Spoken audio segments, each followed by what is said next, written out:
All Bye. right, man. Talk to you later.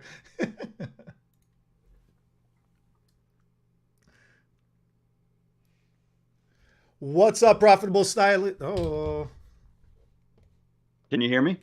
yeah, I have to unmute and turn Okay. the volume on and everything. Here we go. What's up, profitable stylist? Here we go this week. We are talking about all the tools we need to do the job right and to do our job in general. So how does that work and how does that look like? We were having a little bit of fun on our private Facebook group. We were doing a live stream on there. And I think we came up with a couple of new things that we weren't necessarily thinking about that we get to Yeah. share now on stream. Yeah. Can you hear me fine? I can. Yeah.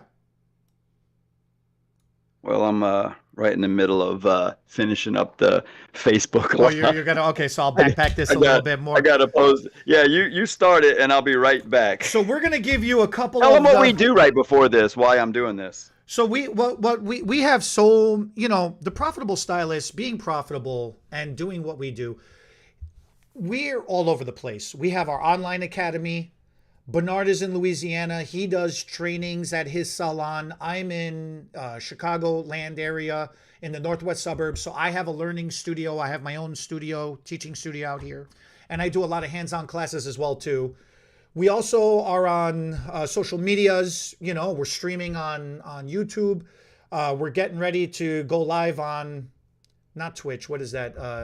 TikTok, Twitter, uh, all the socials, right?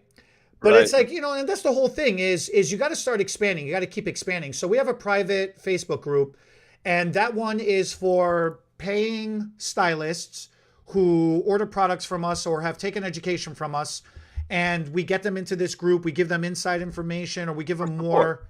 more support. Yeah, we give them more individualized support.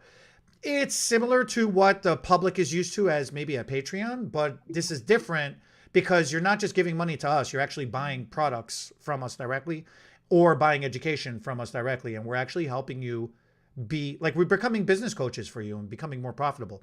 So we Right. do the live stream on Facebook. That's what Right. Bernard, has been running late the last Right couple before of this live, and then we jump Thursdays.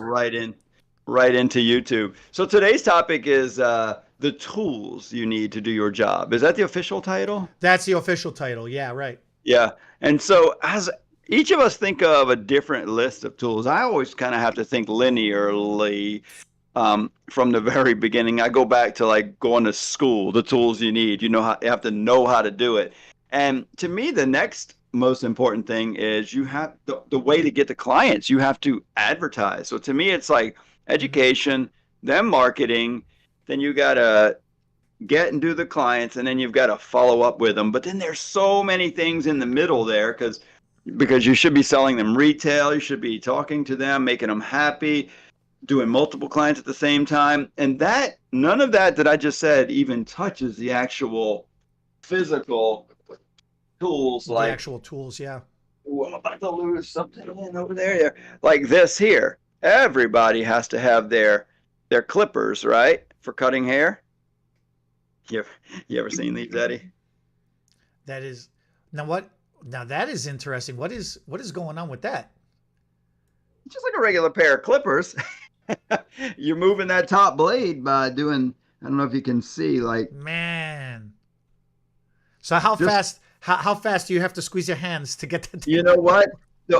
The only trick is you have to do this part faster than you do this part. Because if you're in Uh-huh. the middle of cutting a hair and you're moving, you're grabbing a hair with the blade, and then you pull it out the head before it cuts it. If you and it hurts so bad. So I've watched some old videos. I get some old YouTube videos or new YouTube videos of older people using these, and even in some third world countries, they actually use these where they don't have electricity before Okay. battery activate. Okay. And man, they can get that thing going. It takes quite a. I can't do it. I've tried. I mean, and I'm pretty dexterous too. And is that the word? I don't know what the word is, but pretty Sounds good with my good. hands. Oh, good. But yeah, it's difficult, and I'm sure these things are dull. And somebody brought them to me, a client one time, thought they'd be cool, and I do think they're cool. But that's some of the older tools of our industry that made our job. That one, I guess, would have made. a very, very shortcut, more consistent if you got Mm. good with your hands. But talk about corporal or carpal tunnel or whatever it's called. I mean, Carpal. Yeah, carpal tunnel. Forget you are about it. working that forearm a bunch there. So the early barbers that were using that a lot, boy, that was a lot of hard work. But what are the tools we need, Eddie? Well, let's break it down. Let's break it down into a couple of categories. So I'll front load the categories, and then we'll go into more details about it, right? Okay. So you got the creativity, you've got listening skills, you need your physical endurance, like what you were just showing. You know, that was an example. Dexterity. I kind of subdivide those two, and then the actual physical tools themselves, right? So if we start off with creativity, you kind of alluded to this, even before you get started with going to school, or even before you get started with your day, you need to be your mind. That's Do the you number think, one tool do you you think need. you have to be creative to do this job? I think you need to be, I think you need one of two things. You either need, now when I say creative, you could be business minded creative, like entrepreneurial creative, or you could be artistically creative. You know, I think when we say creative, we just automatically think, oh, you're very artsy, so you know, you're very Oh, right, right. fashionable or Because whatever. I can't draw or paint Oh, I make a badass picture. stick figures. If you need a stick figure drawing with the little flip books, you know, oh, I can make you a whole movie. But yeah, actually like draw something beautiful. Yeah, no, I don't have that level of creativity or arts from that angle.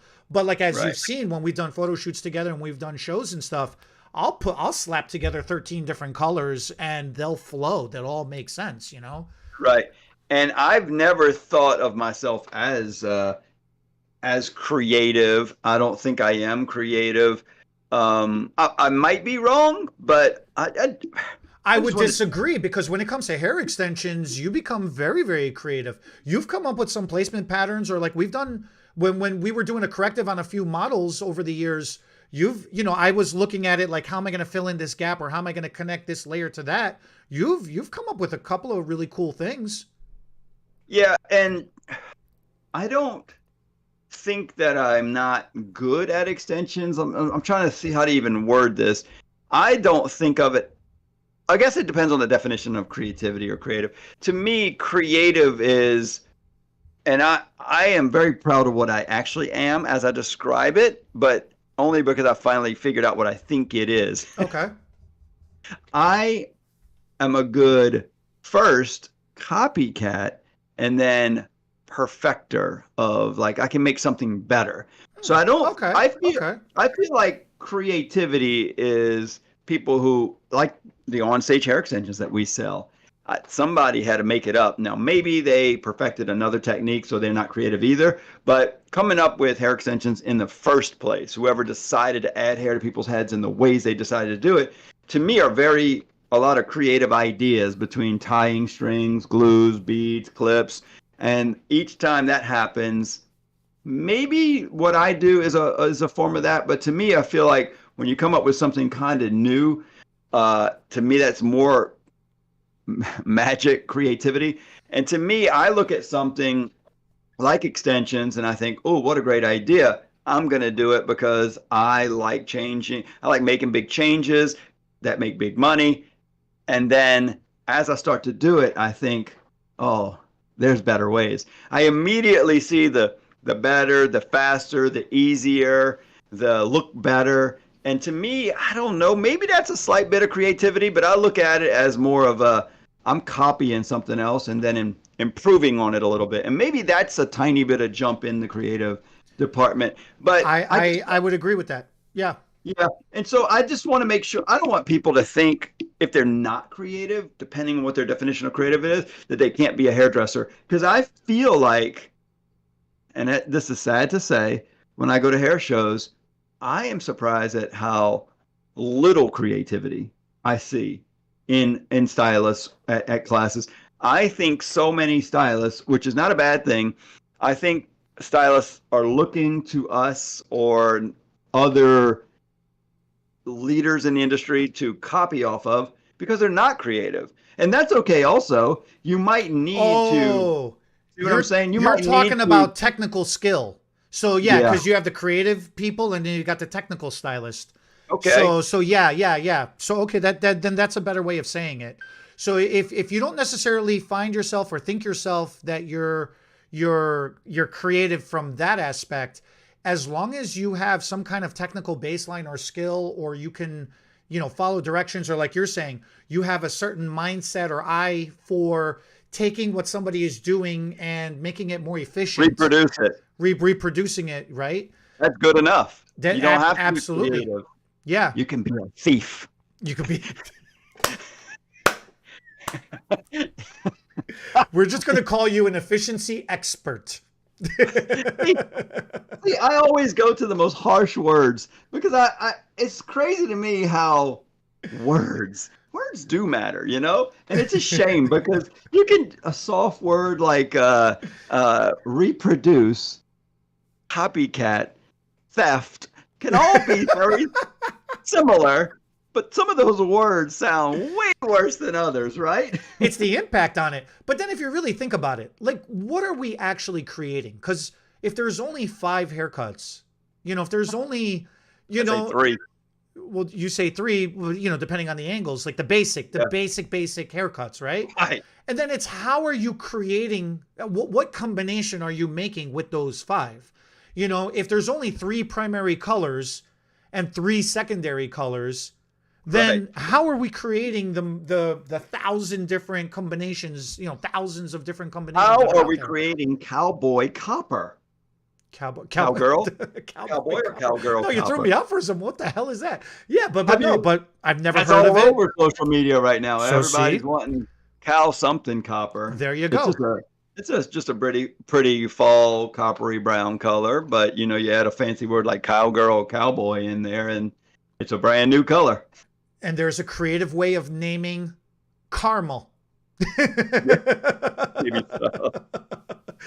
But that's the whole thing. So being creative or being technical, being efficient, being a thief, whatever it takes to decide that this industry is for you and you want to get into this ocean of infinite possibilities, that's a tool that you're definitely going to need. And that's something like your mind is going to be with you until it's not with you. Ooh, that's so deep. Yeah, right. I just went meta over there for a second. Yeah. So that's going to be that one. Then the next thing is going to be the listening skills. I should listen to what I'm saying in my head before it comes out my mouth a little better, No, that was good. So what is next on your list? Listening skills. Listening skills. Because the whole thing, we talk about consultations all the time. And the make or break of a service is you have what's in your mind and your imagination, and you have what's in your mind and your imagination.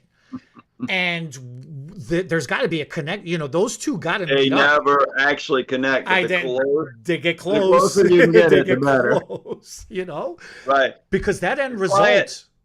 The client sees this picture, and they got thank God for the internet nowadays, because in the old days, and I'm just saying my old days, there's even older days where your client would try to explain what they want, and sometimes they still want to revert back to it's like, come on, we're not in the medieval days. You don't have to explain it all. Pull out your phone, find some freaking pictures, and show me what you want. Because they say what they want, then they start to describe it, and there's no way what's in here is coming out of here and going in here on me, going back up there and then coming back out there.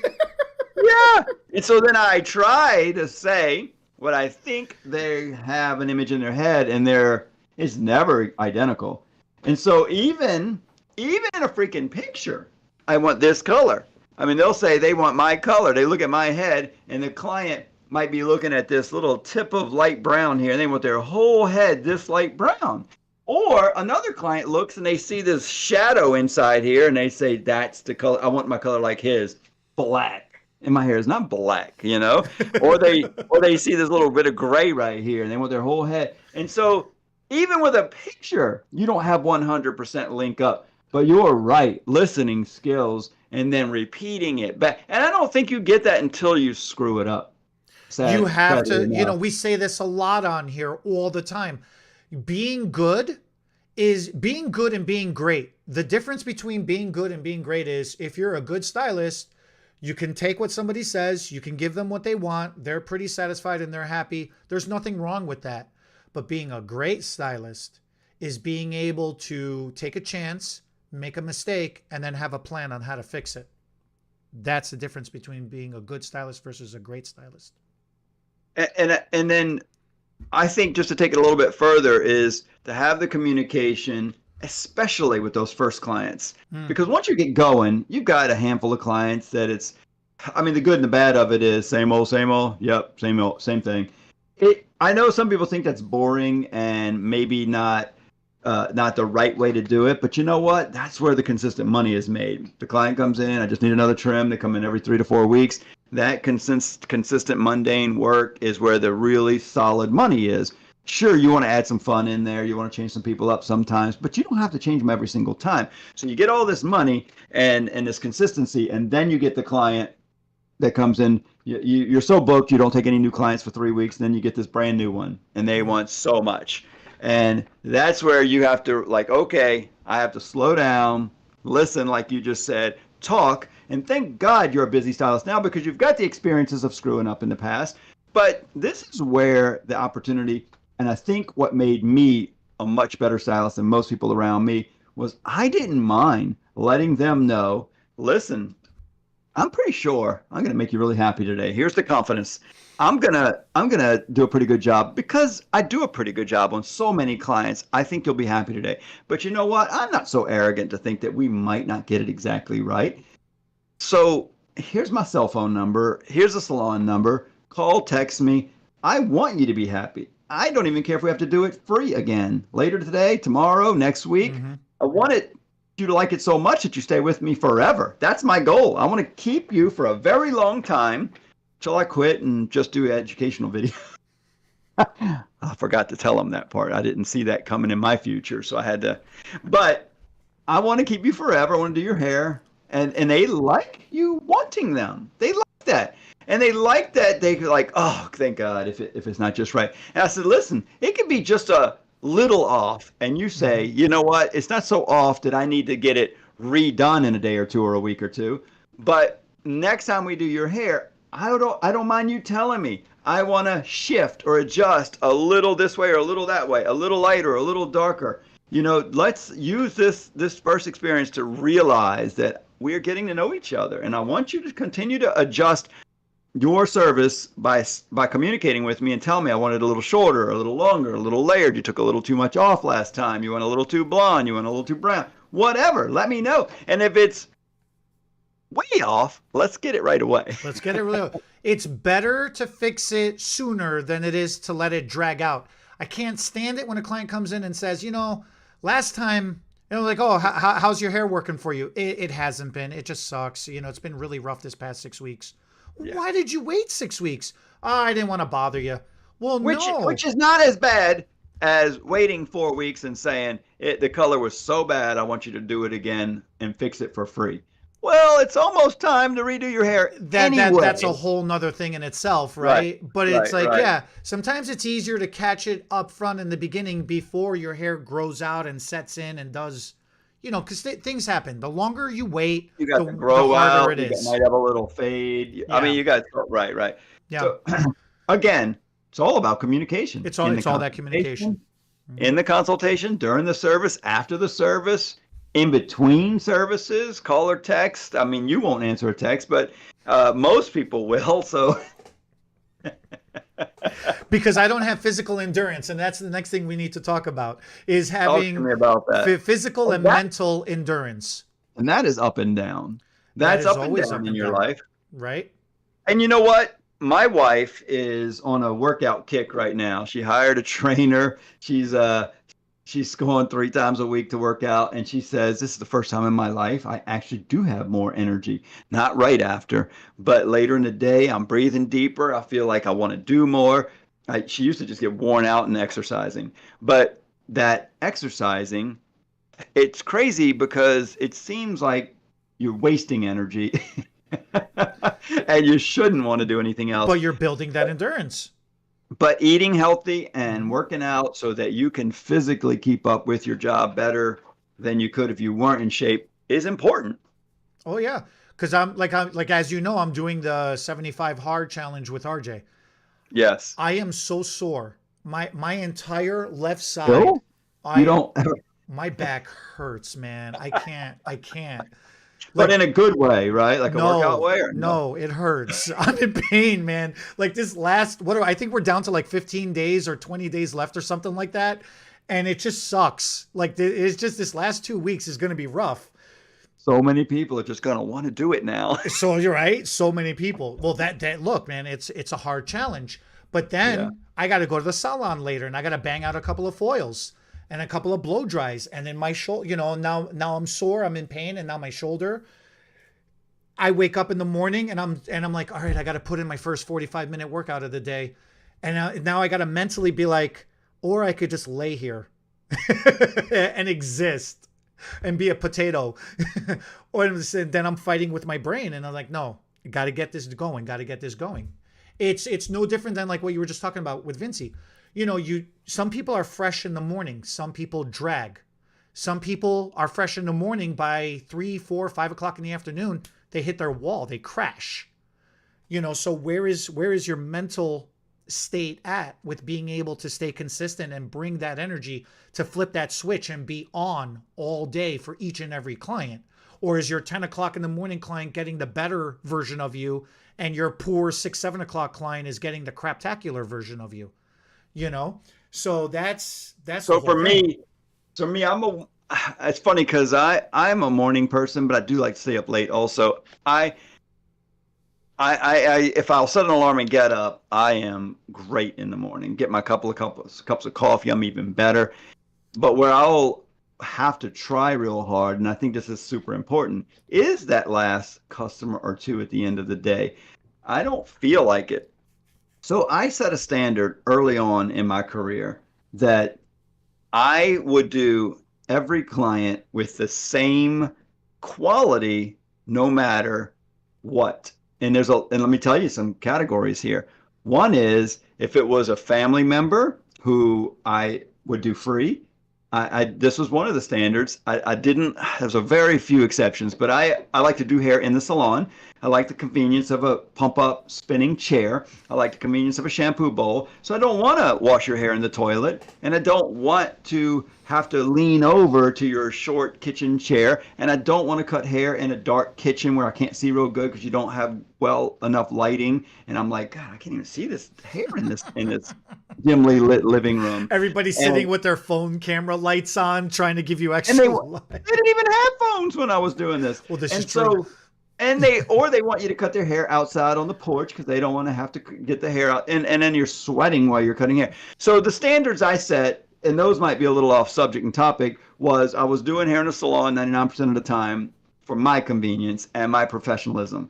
But from there, I didn't mind doing the free clients. I traded a few here and there, but I never bumped a free client to take a paid client. Okay. To me, it was like a client is a client and a human is a human, and they are depending on getting their hair done. Sometimes my wife gets bumped in our salon. She gets so mad because we do actually pay, but they think, oh, well, she's the owner. She probably wants us to take a paid customer. She won't mind coming later. No, she minds. It messes up her day. She might have childcare or other plans. Plans are plans. People are people. And so if I said I'm going to do your hair at 11 and you schedule it, it doesn't matter if you pay, don't tip, get a deal, get a discount. I'm running a promotion, doing free highlights. I'm going to treat you the same, do the same quality. I'm not going to think in my head, she's free, so maybe I'll just do her tomorrow instead because a paying client wants to come right now. No, treat them all the same because that was the right thing to do. And that also played into the last client of the day. I do not want to be here right now. If a client talks, at the end of your day, when you're done, you are done. I'm done. But it is so funny watching you when you're sitting like after a show when we're sitting hanging out. I stopped smiling because I love being on. Like I like the on right now, but the on, I don't realize how on all of this is. And these wrinkles, that takes muscles to do. And I don't even think it looks good, but it feels like I'm engaged. I love engagement. But then after, I don't even listen to music, and I'm driving home or sitting or whatever, and I'm just like, I relax my whole face, and it feels so good. And I enjoy the up as much as I enjoy the down. Yeah. Maybe I'm manic, but I enjoy both, and I love the ups and I love the downs. And on that last client, I'm going to be just as up as I was for the first one, but I might not want to be. I might not feel it. And when I get to done highlighting, in my brain, I have this war going on. Hmm. Like, I bet you she'd let me get away with sending her home wet. She loves styling her own hair, but we Right. always style her hair when she's the third client of the day, but she's the last client today. And she's just going home. I know she's just gonna take a shower in the morning. She don't need her hairstyle, but she always gets it styled. She always pays for it. If I don't do it, I make less money. She's probably fine with it, and it probably is okay on every level. But why? Why do it different? Well, Because I'm miserable. because you're That's miserable. why. And that's why endurance is so important. One of my pet peeves. But I do it. No. And one of my I do it. biggest, greatest pet peeves, and one of the instant arguments I would always get into at the salon is, and it sucks. I get it. It freaking sucks so bad. You have a 3 o'clock appointment, and then your next appointment is not until 6. And you Oh, have yeah. this 3 hour gap. And then the staff comes up. Can we call the 6 o'clock and see if she can come at like 4 maybe, or 3:30, or can she or earlier? Can she come in earlier? And I'm like, get the hell away from me right now. I don't mind if it's worded correctly. Like, hey, I don't mind calling them, but you're right. I don't want to make them feel It's obligated by such any a means. thin line. It's such a thin line because it's not, very few times have I seen that phone call said properly or said correctly, or True. made it in a True. way that made it feel like it was a benefit to the client to come in earlier. It was always make it sound like it's a benefit to the And he wants to stylist. leave early, so he's wondering if you could come Right. earlier. And if you don't, Uh, and you make us wait this long, then you're really a jerk of a person. You're because so mean. Right. So it's the salon staff a lot of times that's like, oh, if Eddie could do this client an hour or two earlier, we could all go home earlier. Let's see if we can make that happen. Right. So it's not even, they don't even care about you.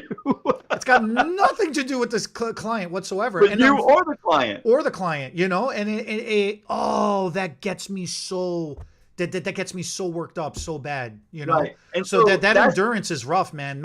Physical endurance, you can pop a cup of coffee, or you can have a cigarette, I don't know what is, some stimulant, something, right? But that you think, mental endurance, forget it. I do you think that's think harder. do you think when people saw the title of this video, they thought we'd just be talking about scissors and clippers and combs and tail I combs? wonder. I wonder if people expected these kind of things. Like, would these actually be tools? Because to me, we have talked about the most important tools, and we did a live Facebook thing with John before this, and I love what he said. We're gonna get to that too. Yeah, I love what he said. I want to touch on it just a tiny bit. I don't know the order. I can't remember what you said, but when I asked him what he thought was the most important tool was he said, well, it was inside here. What he brings with him, the knowledge and the education. And the thing I didn't get to talk with him about was, I remember those days as a student where your whole thought of how good you were and your worth had everything to do with the last educator that complimented or critiqued you. I remember doing some hair, and a guy saying that's not good. Next, and I was like, I'm a loser. I'm terrible. And I thought maybe I shouldn't be doing hair. And I was like, God, what? Later I get this guy that pulls me aside and he goes, listen, the girls didn't like something about your cut. It was something to be on a Paul Mitchell team. He said, and it was nice the way he complimented me. He goes, the other girls in the team didn't like something about, I don't know if it was a cut or something I did, so you're not going to be on the styling team this time. He said, but let me just tell you, that blow dry, he said, the way you smooth hair with a blow dryer and get that curl to stay, that's advanced. And I was a pretty new stylist, and I was so like, that. I remember thinking I'm the best blow dryer in the world. And now I look back and I think, man, did all my confidence rest on some outsider who barely knows me who said I Seriously was though. good or bad. So That's I was reminiscing with John way early this morning. We I wanted to work for a brand. I would just show up. Like if I knew they had a show, I would show up 4 or 5 hours early before the show and find where the backstage area was. And I would just appear in backstage and they'd be like, who the hell are you? I'm like, oh, I'm here to help. My name is Eddie. What can I do? You want me to get you coffee? You want me to sweep? You want me to hand you foils? They're like, no, we already have an assistant. I've never seen you before. I'm like, no, I don't work for you yet, but I'm here now, and I'm going to start helping and you guys are going to hire me. They're like, yeah. we don't even have any positions available. Like yet. Keyword being yet. I'm going to prove myself. And we would just show up and it would be this cutthroat fight to see who can get that compliment and get in the eye of the stylist, Yeah. And this right now, what you're sharing is still available today. And I don't think most stylists realize it. There is no gatekeeper backstage. Most of these companies, if you like working for Wella or Paul Mitchell or Farouk, any of these big sexy, they all have these backstage, most people just don't know, backstage prep areas, model prep areas, and they're all near each other. There's no guard, no gatekeeper, hairdressers just walking in and out with their color bowls in their hands, and they are looking around for help. You don't even have to say everything you said. You just have to know some of the rules. All black. Bring cookies, right? Bring snacks, all black. Being all black. The bigger ones are already catered. You don't even have to necessarily do that. But if you had a couple of basic tools in your pocket, just in case. No, but in all seriousness, yeah. Yeah. I mean, you probably don't even need tools because you're right. Mostly they want you to help clean up around them. They get some clean up, shampoo, gopher. Right. Shampoo is probably the first most important thing, but you show up and you just start. They really don't know who's there to help because a lot of locals, because these big time educators like you and I have been on backstage before doing this prep work, and we're from a different city or state, and backstage we might be in a state we don't know. And so the company or other local hairdressers, they are also bringing in friends and assistants from their city, that city. And so most of the people in that room don't all know each other. Mm-hmm. So you don't have to tell everybody you're brand new and nobody knows me and I am just totally crashing the party. Well, we were trying to get a permanent position with the brand though. Like that was back then. But if you just want the experience of doing a show up and volunteer yourself. There's nothing wrong with that. What are they going to say? No, go away? Right. Resist it. Get somebody to tell you no, go away 2 or 3 times. Don't just take the first no as that's it, it's over. Get kicked out. Don't get sent out. Get kicked out. Kicking and screaming. They will not kick you out if you're sweeping and shampooing. I'm just saying, like, be the hustle. If you're determined and you want something, if you're really truly hungry, go for it, man. Go for it. So what's next? Dexterity. Dexterity is important too. That's a really important tool. Yeah. That was probably your hands working. That was one of my strengths. Let me see if you can do this, Eddie. Can you do this? So you put your hands up like this. First finger, pinky, and then look. I can't even do what you're doing. Yeah, you can. You're there. But watch. Okay. Now switch. Wait. Wait, what the hell did you just do? Dude, I thought you had dexterity. And then just switch. One of my kids. My pinkies don't work. They did it once. But look, you could do it slowly if you're like. Can you look or you can't look? It doesn't matter. You can look. Look, do it slow. Close this one, open this one, close this one. Can you do that? Yeah, look, you did it. Wait. But look, that's so wild. If you just try to do it fast, it's hard. I've had to practice a little bit. Okay. But right. So, there's different dexterity things. I can't do that one. That's that Star Trek thing, right? I come in peace or something, or nanu. Mork from Mork is where I got it from. Mork, yeah. Nanu. But yeah, so there's a bunch of weird dex. I think the pinkies. I can't do the pinkies.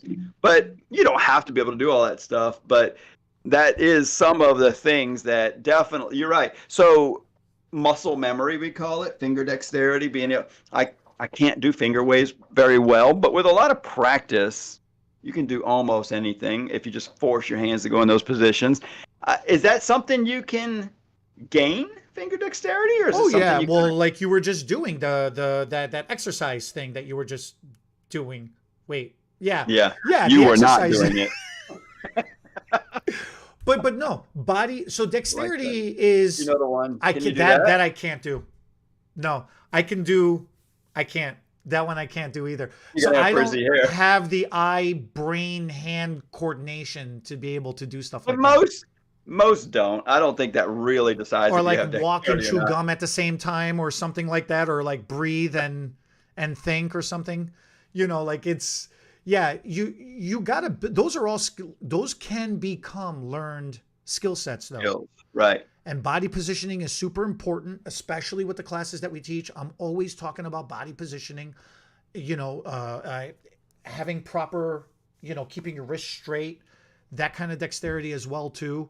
It's not just finger dexterity; it's your whole body's dexterity as well.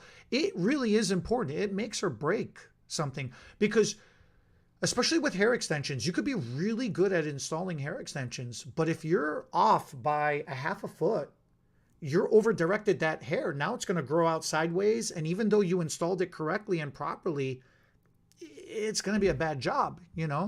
Or your foils or your haircut. That's the difference of it being even versus being, abstract. Yeah. Yeah. So So dexterity helps if you've got it. I think practicing can help you get those fingers in the right places. But I don't know what else we could say about that. What else you got on your list? now the physical stuff. That's a long list that a lot of people don't realize. How physical? What do you mean? Well, in addition to your shears, scissors, blow dryers, clips, combs, towels, capes, Oh, brushes, those tools. yeah, all those tools, right? What other tools? So those are the obvious tools that people think about. But your mirror, your station, your camera, your backdrop, your decor, like your candles behind your head, all the cameras and lights, spotlights, can lights, white light, daylight, incandescent lighting, all of those things, your coffee machine, like those kind of tools, like you were on the live earlier, you were showing you have 3 cameras, a laptop, microphone, the cell phone, you got where we're doing YouTube, you got Facebook, you got all the other socials, all the other social medias that we're doing. There's Right. a lot of other things, all those physical, that's all the physical stuff that's involved. And I'm missing a whole bunch of stuff too. Oh my God, you could never name. There's no comprehensive list. The first thing that comes to mind after your list just keeps going and you don't take a breath, I get a little nervous and think, "Whoo, boy, what would I be thinking if I was new? I should not do this. I can't do all of that. I didn't write it down." You don't need it all, obviously, to get started. You don't need much to get started. You don't even need to be that good, and you don't even have to have a consultation with a client, obviously, because we've all started at that bare bones, totally wrong situation. And I hire them and watch them go through all the wrong stuff to get to the right stuff. My good friend Jude, he does these karate camps, and one of my favorite concepts that I've kind of brought into the hair world is he's got this one camp, and it doesn't necessarily mean a particular thing. It's whatever thing that this group needs to practice.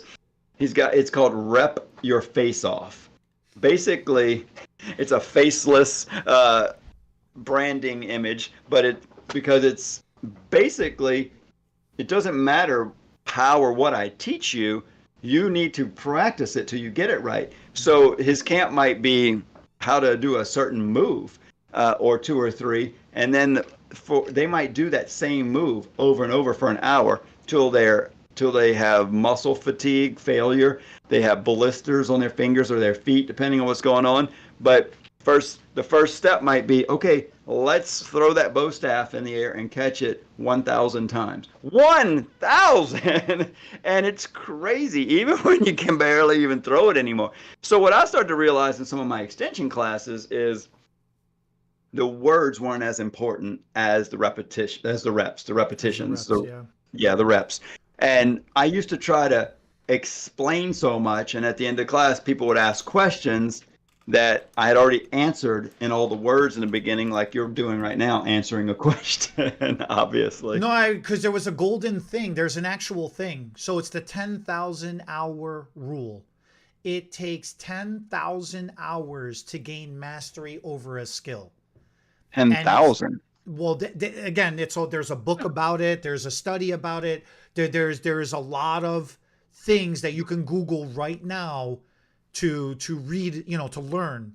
And the idea is just like you were saying, 1,000 reps. If you do something enough times over and over and You over, get better at it. you'll You get get better better. at it. That's how you How build much your better dexterity, your is endurance. different. Yeah. How much better is different for every person, but I've watched it with my own son in karate. Mhm. I never, I mean, he was not that, he doesn't like sports that much. He's today's kid. He's on the iPad a bunch, You throw a ball and he does like that. And it's like he can't catch a ball. He can kind of catch a ball now, but when he started throwing that bow staff in the air, it hit the ground every single time. I thought he's never going to catch this thing. Now he can throw it up and catch it behind his back, and I'm like, what? And it wasn't so good at first, but he'll do 100 2 or 3 times a week, and he's getting to the point where he can. So some of the other kids at his same age are able to throw it way higher, spin around 3 times, and then catch it between their legs, behind their back. Some kids are way better. They probably put more hours in, or they started off a little more, I don't know, with more dexterity. So some people have more natural skill than others, no doubt. But Sure. But Jude says, but with reps, I can pass them up.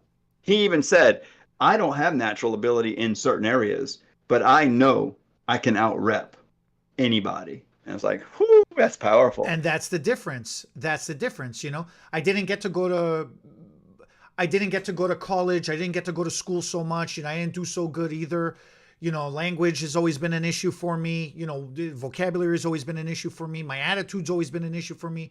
But the one thing that has never been an issue is out of the 24 hours in a day, I could literally put in all 24 hours, and I could put in more 24 hours than anybody else can in the group, And we joke about this once in a while, but it is one of my personal pride and joys to be the first one to arrive first at the beginning of the day and to leave last at the end of the day.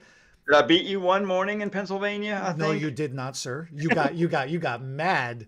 You thought you did. You even said you came like a half hour earlier, 15 early, and you were like, and I was like, I still didn't beat you. And I knowingly still showed up early, knowing that there was no reason for even being there.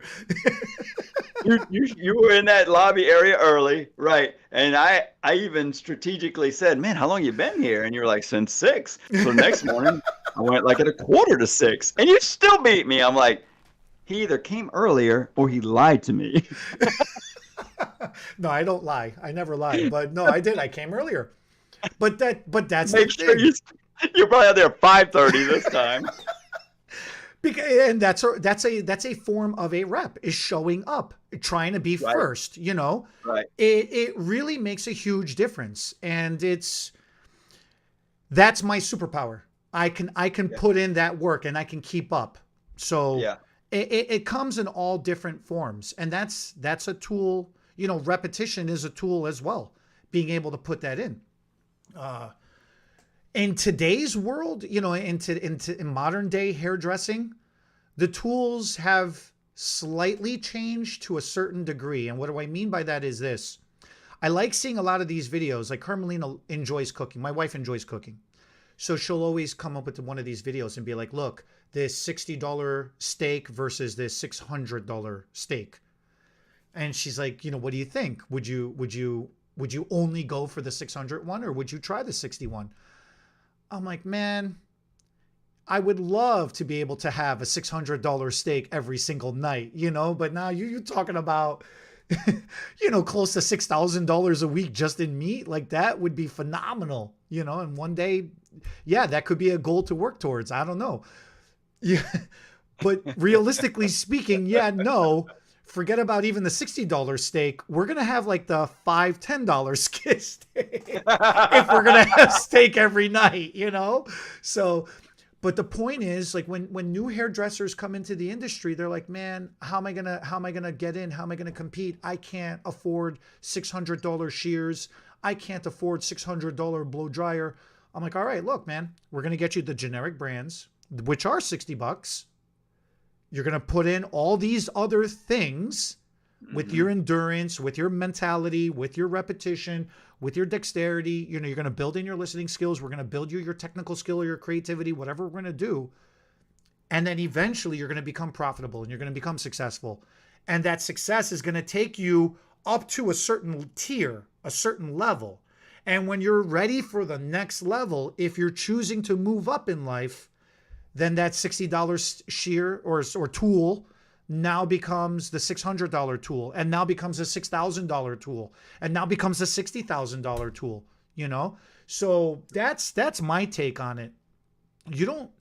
It's nice to have everything, but you don't need it. You don't need everything to start. So if you had, you might not even know how to use those expensive tools when you first get started. You wouldn't even appreciate it'd be a waste, right? Right. So, like, what are the basics in life? They say duct tape, super glue, and zip ties are like the three basic. It was oxygen and water and shelter. No, with duct tape and super glue and a zip tie, I could produce oxygen and water. On Mars. On Mars, yeah, right. I can make a filter. No, like if there was a few basics. A friend of mine in the, they rent the baby stroller at Disney World, and he always brings those things you just said.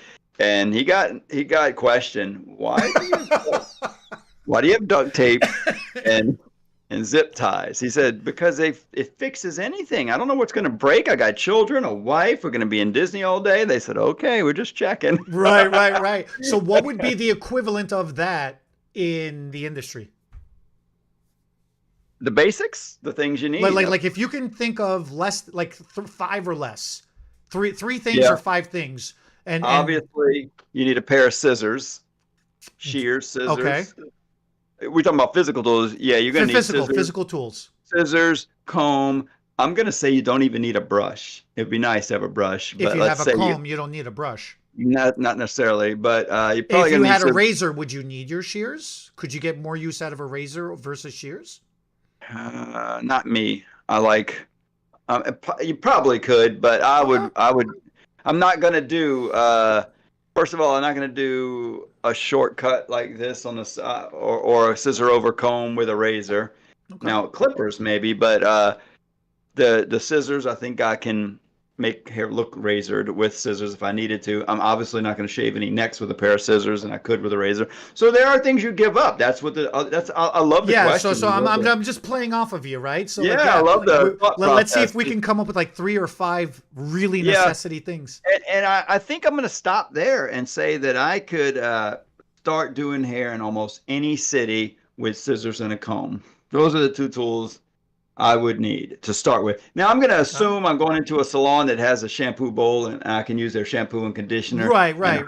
Hair in a mirror and a station. But if I'm gonna compete with other people, I guess the next 2 things I'm gonna need is a blow dryer, and that would be the 3 that I would need to get started. Okay, so I would go with tail comb instead of a regular comb, because then I'd have more versatility. Okay. I would go wide teeth or fine teeth. I would actually go with fine teeth. Oh, see, I'd go with the coarse teeth if I was going to do a tail comb. I would go with the fine teeth tail comb, because then I could weave out and make the section wider if I needed to. Well, the thing for me is combing to do haircuts. Thick hair is hard to get in those fine teeth. It is. But yeah, like if we're going with bare minimum, something you could fit in your pocket, right? Then I'd go with texture shear, tail comb, hairspray. No scissors? No, I mean, it would take a couple of extra repetitions to Right. to create a weight line properly. But yeah, no, I'd go with the texture shear. I'd feel more versatility out of a texture shear Sure. than I would With out the of a, knowledge, or a yeah, scissor. with the knowledge you have now, I was kind of thinking more like a beginner hairdresser who might personally that may not even really get a texturizing shear. So if I was starting Okay. again, I would need the scissors, Then you'd need the and scissors. Okay. and I can texture with scissors. I can point cut with scissors. I can razor with scissors a little bit. But yeah, you're as an experienced stylist, I do love my thinning shears, my texturizing shears, the real fine taper ones. And I I would might opt for the flat iron over a blow dryer. interesting. Now you said 5 tools, so yeah, if I was just going to do the scissors and a comb and a blow dryer, if I had to pick those next two, boy, I'm thinking I sure It'd could. be rough, huh? I would need a brush with that blow dryer. I would like a brush with the blow dryer. Yeah, you would like it. Do you need A it though? rounded vented. I'm still within 5, so I don't even know. I guess, God, in this day and time, maybe a flat iron would be the thing because you can curl hair with it, you can flatten hair with it, and yeah, I can do all my cuts. And you know what? I probably didn't have much more than those tools when I was successful. Scissors, thinning Right. shears, comb, brush, blow dryer, flatten iron. That might be 6. Was it And 6? um and I'd have hairspray. Mm, So okay. I would give up the blow dryer. I'd take the flat iron and I'd have hairspray. You would dry the hair with wet hair with a flat iron? How are you going to get the hair dry? What do you need a flat iron for if you Very don't have dry creatively. hair?